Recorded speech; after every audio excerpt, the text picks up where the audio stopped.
நவகிரகங்களில் நாயகனாக விளங்கக்கூடிய சூரியனுடைய வீடாக அமையப்பட்டது சிம்ம ராசி.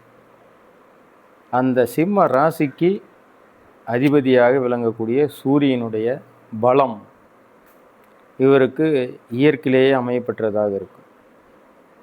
பலவீனம் என்பது இவரிடத்தில் கிடையாது.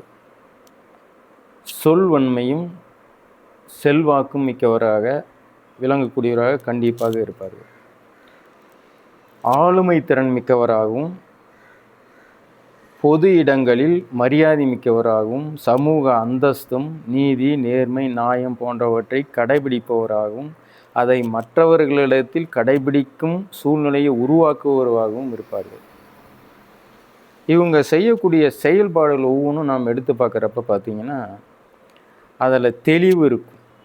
ஈஸியாக நம்மளால் புரிஞ்சிக்கக்கூடிய சூழ்நிலையில் அவருடைய செயல்பாடுகள் இருக்கும். ராஜகிரகம் அப்படிங்கிறதும் அந்த சிம்மம் என்பதும் குதிரையினுள்ள பலம். குதிரை எவ்வாறு அதிவேகமாக செல்கின்றோ அதுபோல அதிவேகமாக செயல்பட்டு திறமையாக செயல்பட்டு அந்த செயல்பாட்டின் இறுதி கட்டமான முடிவு என்பது சாதகமாக சக்ஸஸாக அமையும். அதில் என்ற மாற்று கருத்தும் கிடையாது. ஆனால் யாரையும் நம்ப மாட்டாங்க. தான் எடுக்கிற முடிவே சிறந்ததுன்னுவாங்க. அதே மாதிரி எந்த இடத்தில் பாசம் மிக்கவராக இருக்கிறார்களோ ஒருத்தர் இவர் மேலே பாசம் வச்சு அவங்கள அட்ராக்ஷன் பண்ணிட்டாங்க அப்படின்னா, இவரை எதிர் திசையில் உட்கார்றவங்க அட்ராக்ஷன் பண்ணிட்டாங்க அப்படின்னா கண்டிப்பாக அவருக்கு என்ன வேணும்னாலும் செய்வார்.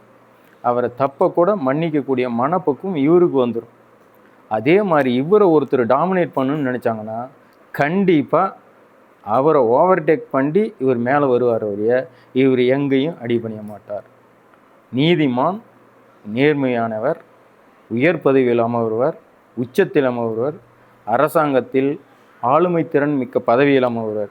இவ்வாறு உயர் பதவிகளும் செல்வாக்கும் 2ஆம் இடமாகிய கன்னிக்கு அதிபதியான புதனை பெற்றுள்ளதால் ஆரோக்கியத்துடன் கூடிய அறிவாற்றல் மிக்கவராக இருப்பார்கள். பொதுவாக இவர் ஒரு நீதிமான். மேலும் இந்த சிம்மராசியின் முழு பலனையும் தெளிவான பலன்களையும் அவருடைய எதிர்காலத்தையும் அறிந்து கொள்ள கீழே உள்ள என்னுடைய தொலைபேசி எண்ணை தொடர்பு கொண்டு தெரிந்து கொள்ளவும்.